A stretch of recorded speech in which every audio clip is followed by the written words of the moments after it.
Tidak terima tertangkap razia masker, seorang warga di Medan, Sumatera Utara melawan petugas. Warga yang tidak mengenakan masker tersebut merampas surat penahanan KTP setelah kartu identitasnya ditahan.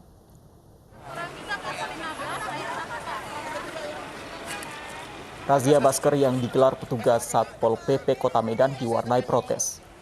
Salah seorang warga tampak tidak terima kartu identitasnya ditahan sebagai sanksi penegakan protokol kesehatan COVID-19. Selain menahan kartu tanda penduduk, petugas Satpol PP juga menindak warga yang lalai memakai masker dengan sanksi push up.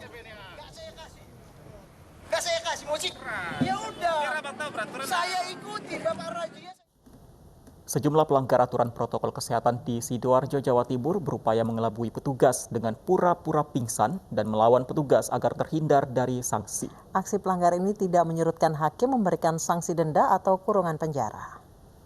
Selama bulan 2 sampai bulan 10 ini, saya buktinya nggak ada apa-apa. Bapak pakai masker nggak ada apa-apa, Pak. Banyak cara dilakukan pelanggar aturan protokol kesehatan di Sidoarjo agar terhindar dari sanksi yang diberikan Majelis Hakim Pengadilan Negeri Sidoarjo saat proses sidang di tempat.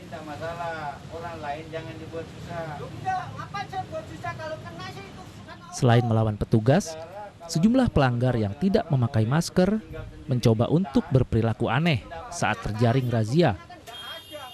Bahkan hingga adu argumen dengan Majelis Hakim terkait masalah COVID-19.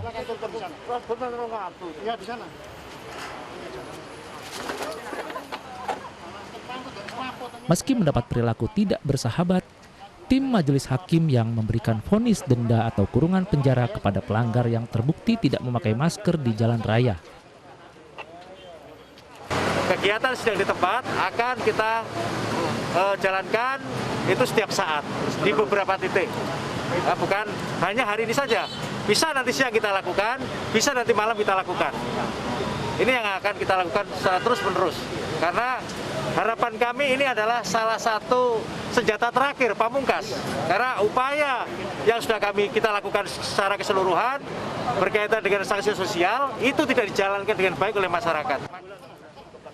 Diharapkan dengan sidang di tempat bagi pelanggar aturan protokol kesehatan dapat menyadarkan masyarakat agar tetap mematuhi aturan protokol kesehatan. Dari Sidoarjo, Pramono Putra, iNews melaporkan. Gedung perkantoran menjadi salah satu target utama Pemprov DKI selama masa pembatasan sosial berskala besar di Jakarta. Setelah menjadi klaster terbanyak penyumbang kasus positif COVID-19 selama 3 bulan terakhir.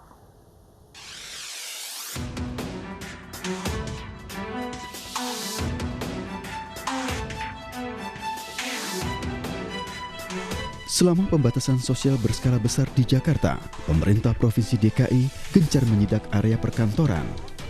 Salah satu titik sidak, gedung perkantoran di Sawah Besar, Jakarta Pusat. Sidak berbuah hasil. Satu perusahaan tidak mengindahkan batasan jumlah karyawan masuk kantor hingga ruangan padat karyawan dan sangat rawan penyebaran virus corona. Kali ini petugas tidak menutup kantor, tapi hanya memberi surat peringatan.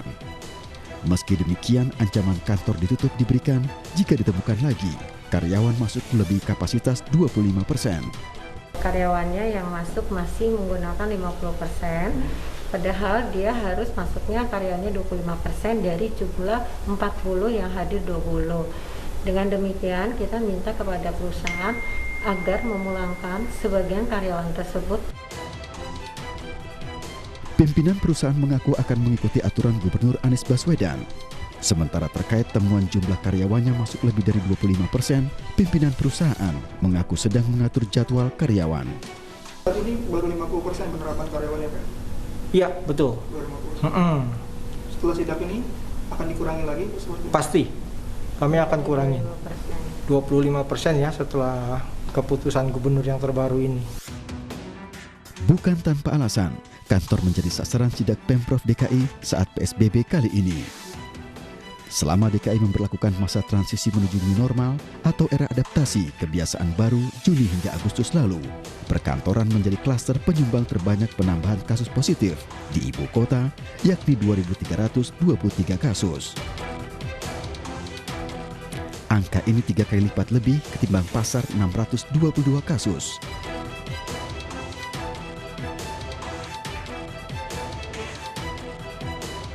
Selama 2 hari PSBB, Pemprov DKI sudah menyidak 64 perkantoran. 8 diantaranya harus ditutup. Meski demikian, hanya 3 dari 8 kantor ditutup karena melanggar ketentuan 25% karyawan masuk. Sisanya ditutup karena ada karyawan yang positif corona.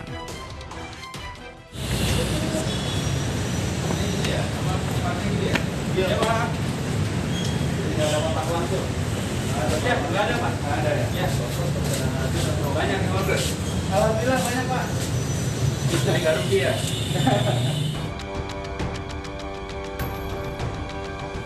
Tidak hanya perkantoran, Pemprov DKI juga menyidak pusat perbelanjaan. Salah satunya sebuah mal di Jakarta Selatan. Sesuai peraturan gubernur terkait PSBB, mal boleh buka asal membatasi jumlah pengunjung 50%. PSBB bagi warga Jakarta dan Pemprov DKI bukan aturan baru, karena pernah berlaku lama di awal pandemi corona. Belajar dari pengalaman, keberhasilan PSBB ditentukan sejauh mana warga mengikuti aturan, dan Pemprov berani tegas ambil tindakan. Pemirsa, mari kita dukung para pejuang kemanusiaan dengan peduli melawan penyebaran virus corona. Bantuan bisa disalurkan melalui rekening yang tertera di layar televisi Anda. Ibu sedang susah merintih dan berdoa. Pemirsa, hidup penuh keterbatasan tidak pernah dikeluhkan oleh Pak Jari dalam menghidupi keluarganya meski tinggal di rumah tidak layak huni. Rasa tanggung jawab dan kegigihan yang besar ini pun berbuah manis. Rumah Pak Jari dibedah sehingga layak untuk dihuni.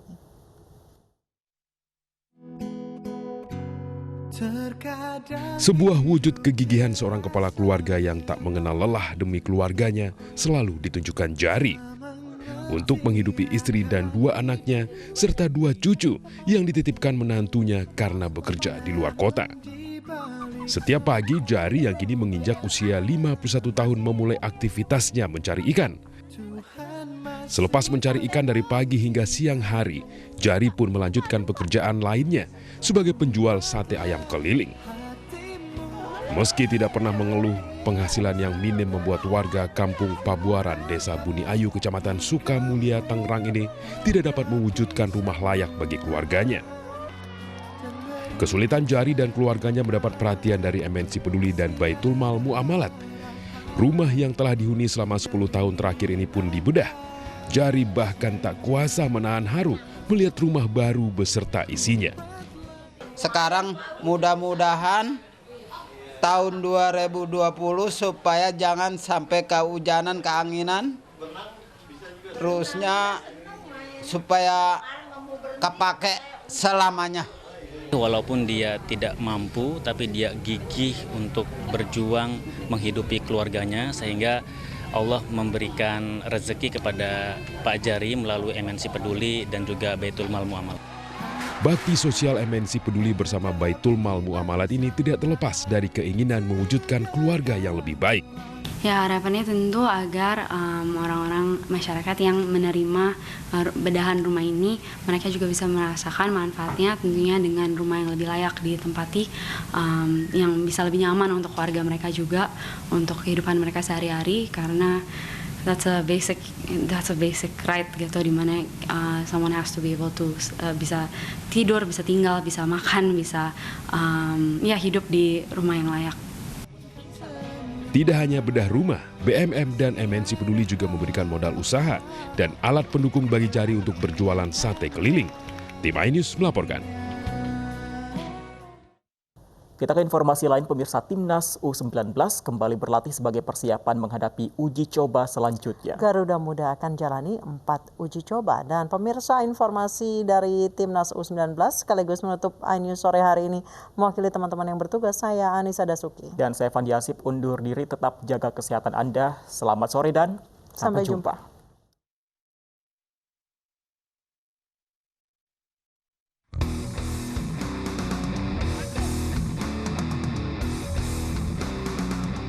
Tim nasional Indonesia U19 kembali berlatih dengan intensitas tinggi usai mendapat libur sehari.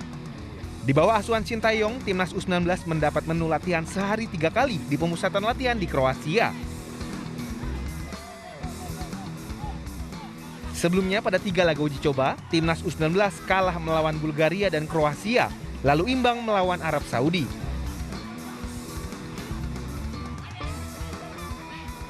Hasil dari 3 uji coba pertama menjadi evaluasi Sintayong yang akan fokus kepada lini pertahanan yang dinilainya masih perlu diperbaiki lagi. Witan Sulaiman dan kawan-kawan rencananya akan kembali menjalani 4 kali uji coba sebelum pemusatan latihan pindah ke Turki karena Piala Asia U19 ditunda.